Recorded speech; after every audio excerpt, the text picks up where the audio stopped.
Hi guys, as you know, there was a leak at our place last night, and I didn't play. So, while I was attending the problem here, I was also watching a movie, or actually, the movie was watching me, and I created this build I want to test out. Let's see what it's about.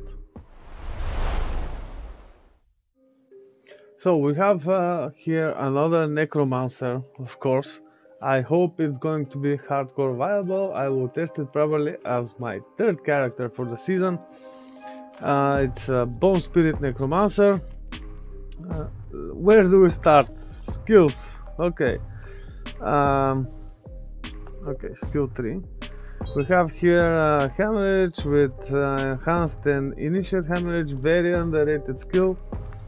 It actually does quite the damage, especially when it overpowers.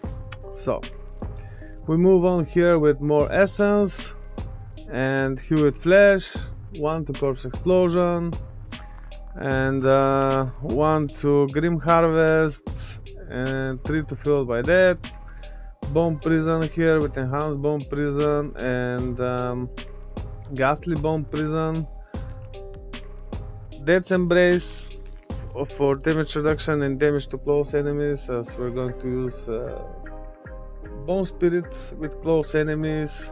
Iron Maiden to heal and get essence, amplified damage of course, and here's Corpse Tendrils with Blighted Corpse Tendrils, of course enhanced and then Blighted to pump Blood Orbs. All of these bone upgrades here, passives, max out Bone Spirit, Enhanced Bone Spirit and Ghastly Bone Spirit. We also have here the Standalone and Memento Mori. Standalone with Bone Prison is kinda dangerous, but I just hope it won't be a problem, because Bone Prison is actually 6 minions and that will reduce our damage reduction by 12 when casting Bone Prison, so use with caution. We're gonna have Bone Storm to make up for this because of the damage reduction provided by Bone Storm, and of course Ossified Essence. I've made 2 versions of the Paragon board, 1 if you wanna level it as Bone and 2 if you wanna level it as Blood. I would recommend the second one, as we probably all know that Blood Search is very fast leveling, and then after maybe level 80 just respect to Bone Spirit. Okay, let's talk about gear. First, the protecting aspect, this bubble thing which shows up and protects you when you get hit. Blood Artisan's Curious, aspect of serration here on the gloves. Juggernaut aspect, which probably is a better idea to use Disobedience, but it requires you to deal damage. So I'll test it with Juggernaut and Disobedience to see which one is better. I'm saying this because there is a problem with Bone Prison. If you have to jump and escape, of course I recommend boots with aspect of Slaughter for more movement speed, and also to have the boots to have the implicit modifier of +2 evade charges because of Bone Prison. You don't want to get in the Bone Prison.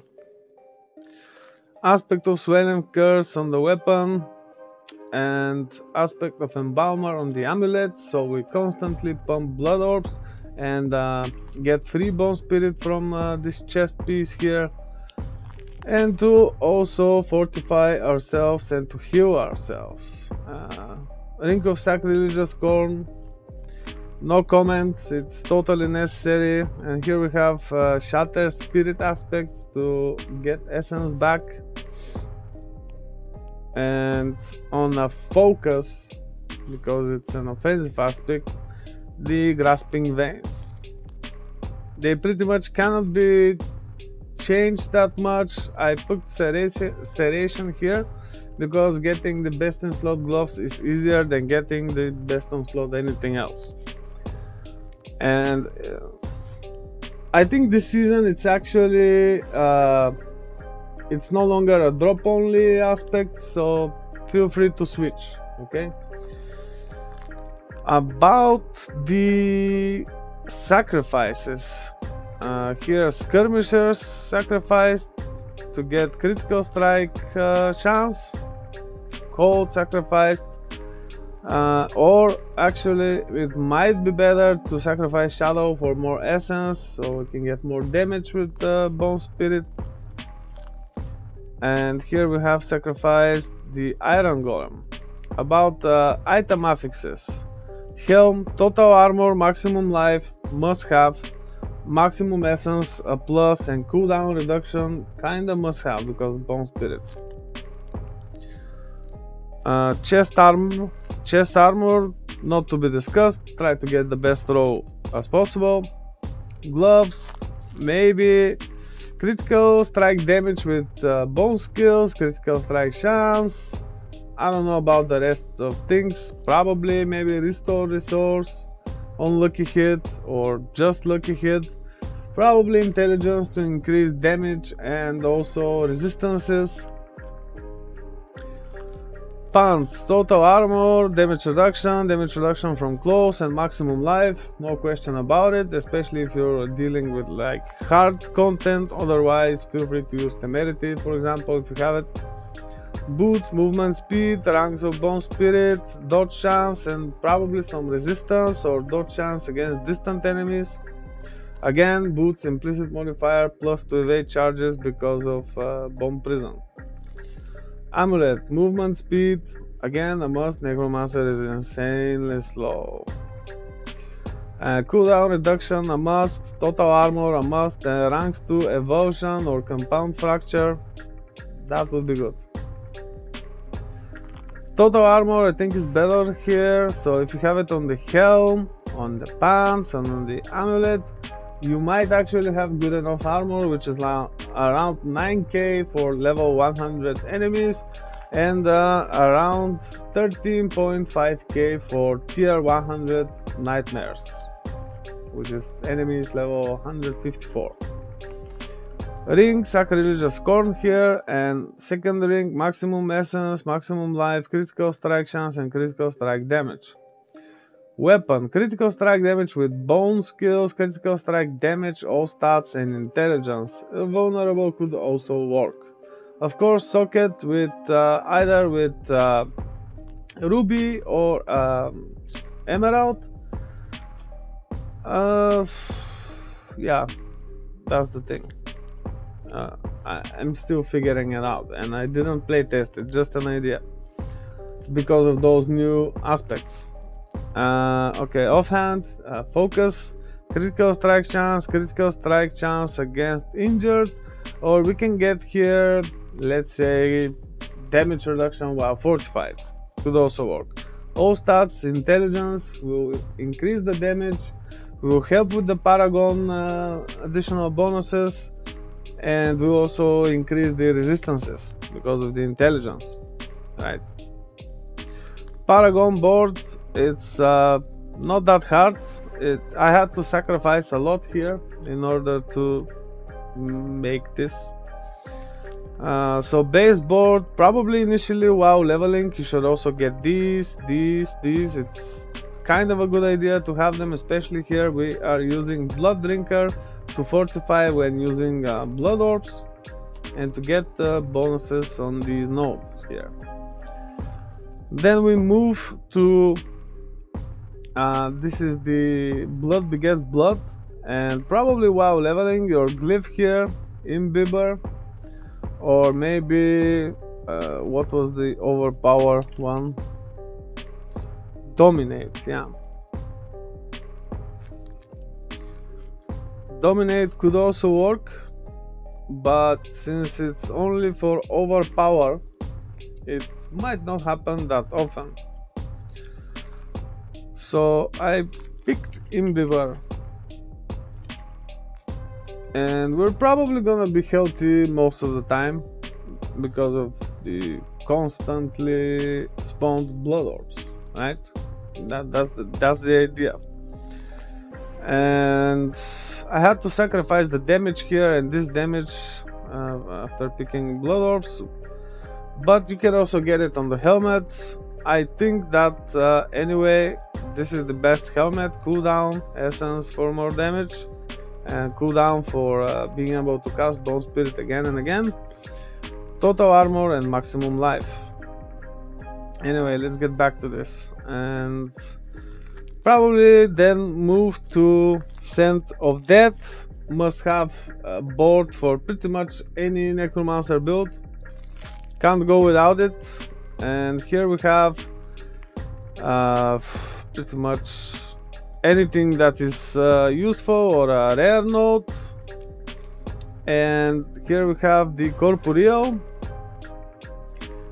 because Bone Spirit is physical damage, and this can also get us additional armor to help get this armor I was talking about. Then we can move to, this is Flesh Eater, right? But here we have essence, and the thing is, when we get to this point for the last board, I think it's a good idea to completely remove this board, right, when you get the points, and start with this board. When you fill it up, then fill this board in order to get the rare note bonuses, otherwise you will not get them.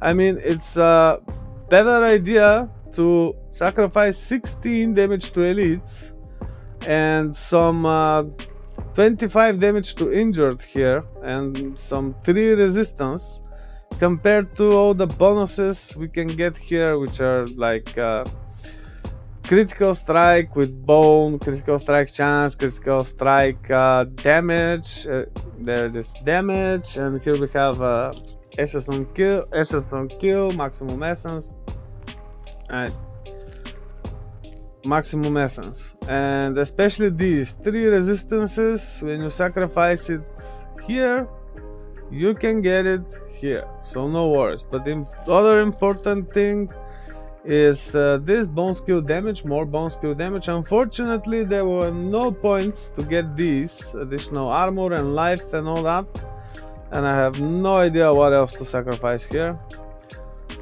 Alright, it's a good idea to get the second ring as a shadow resistance ring, because you can get poison and shadow from the Paragon, right?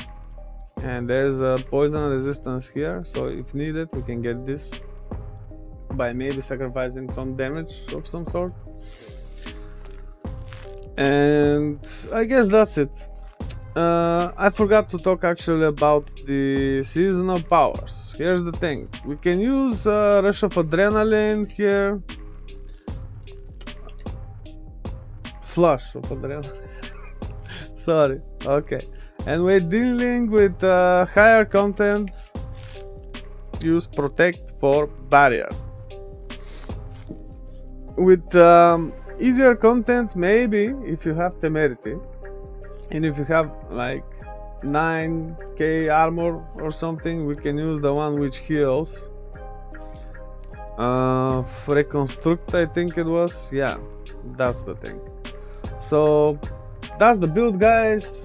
I'm probably gonna, like I said, I'm probably gonna play it as my 3rd character for the season, so we'll see how it works. I'll make the adjustments where necessary, and let me know what you think about this build. Thank you guys for watching, and I'll see you on the next one. Bye bye.